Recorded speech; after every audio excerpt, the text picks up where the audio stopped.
My team for the FIFA Club World Cup 2025, the competition is only a couple of days away, so this will probably be my team heading into match day 1. I've already made a couple of videos with players to target and players to avoid. Go check them out if you're interested, and subscribe to this channel for more fantasy football content going forward. But for now, let's take a look at my team for match day 1.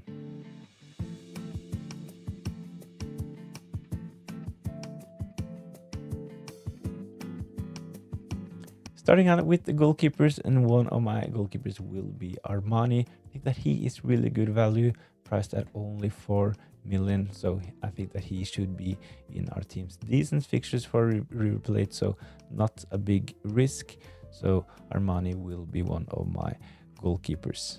Sanchez will probably be my goalkeeper heading into Matchday 1. There are a couple of other good alternatives. I like Di Gregorio from Juventus as well, but as you will see later, I have another defender from Juventus in my team, so Sanchez will probably be my goalkeeper. So make sure that your goalkeepers are playing on different dates. If they are playing on the same day, you will not be able to transfer the one on your bench into your starting 11. So really important when we take a look at goalkeepers that we have them playing on different dates.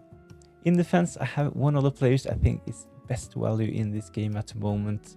Francisco Moura from Porto, only priced at 4.1. Actually, in the last game for Porto, he actually played as a left wing, so I think that he should be in our teams. As mentioned, 4.1, I think that he definitely is a bit underpriced. Rierson is my next defender. I think that Dortmund have one of the best sets of fixtures in the group stage, so we should potentially double up on Dortmund, but at the moment Rierson, I think that he is the best option at 4.9. They have another option, Svensson, at 5.3 as well. He's currently selected by only 4% of the managers, so he can potentially give you the scouting bonus, but for me, saving the 0.4 and going for Rierson is the play at the moment. My next defender is a potential gem as well, Fran Garcia, Real Madrid. We know Ferland Mendy is injured, so he will potentially be the starting left back for Madrid in this competition. So at 4.9, I think that this is good value.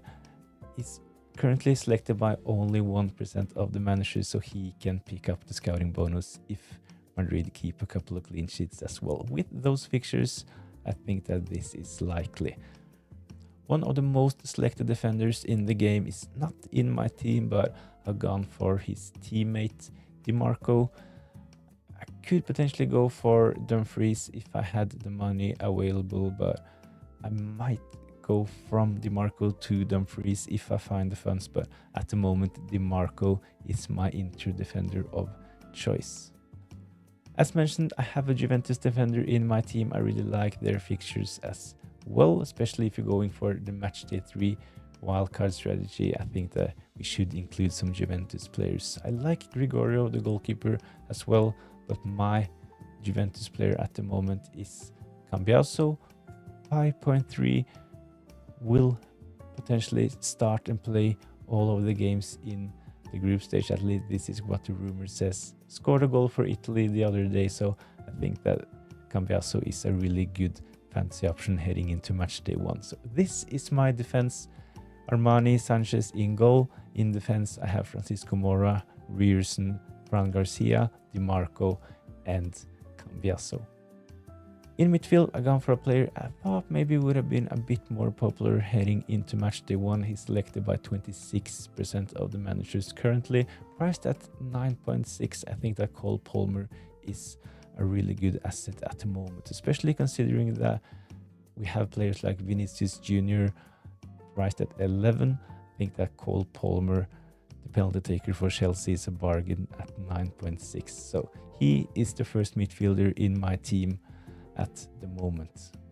The next player in my midfield is a differential selected by only 3.5% of the managers, so he can potentially pick up scouting bonus as well. Akhtar Koglu, I think that the first fixture for Benfica against Boca Juniors is probably not the best, but in Matchday 2 they have the definitely best fixture of all of the teams in the tournament playing against Auckland City. So if Akhtar can do something in Matchday 1, this is a bonus, but I really think that he can do well in Matchday 2. I will use my wildcard in Matchday 3, so I'm only really relying on the players in Matchday 1 and Matchday 2. If you're going for this strategy, I definitely think that Benfica players should be included in your Matchday 1 team. So Akhtar is in, as mentioned, only selected by 3.5. I think that he is a decent option. I treated myself with another expensive player in midfield, 9.4 million for Ulis. I think that, as mentioned, with the Auckland City fixture, Bayern Munich are playing against them in Matchday 1, so I think that we at least should double up on the Bayern Munich attack. I will have Harry Kane, no surprise, so Ulis is my second Bayern Munich attacking option for now. My next two options in midfield are value picks to make room for heavy attack as well. One of the players is Mastantuono, 4.3 playing for River Plate. He will potentially join Real Madrid right after this competition, so hopefully he will stay motivated and do well for River Plate.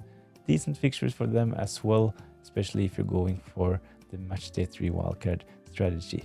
Good stats from the 2024-25 season for Mastantuono, only 17. I think that he potentially can have a big tournament, so hopefully he can deliver for his fantasy managers. Another option that I think is really good value is another Porto player priced at 4.2, Rodrigo Mora. I think that some of the Porto players are a bit underpriced, and Rodrigo Mora is one of them. Playing as a winger, good stats from 24-25 season as well. So if you have an open spot in your midfield and want, or if you need a cheap enabler to upgrade elsewhere, I think that Rodrigo Mora is a good option. Up front, I've mentioned it already, Harry Kane, he will be in. He will most probably be my first captain choice in Matchday 1 as well, playing against a really weak Auckland City team. I've been a bit unsure about the next forward spots. Mbappe, he has been in for a couple of weeks, but at the moment I'm really leaning towards Haaland, mostly because of the ownership. At the moment he is only selected by around 20% of the managers, while Mbappe, he is close to 50. So I'm leaning towards having Erling Haaland in Matchday 1 and Matchday 2, and I will play my 12th man and have Mbappe for Matchday 1. So this will mean that I will not have Mbappe for Matchday 2. As mentioned, I will play my wildcard in Matchday 3, so he might be in for that one.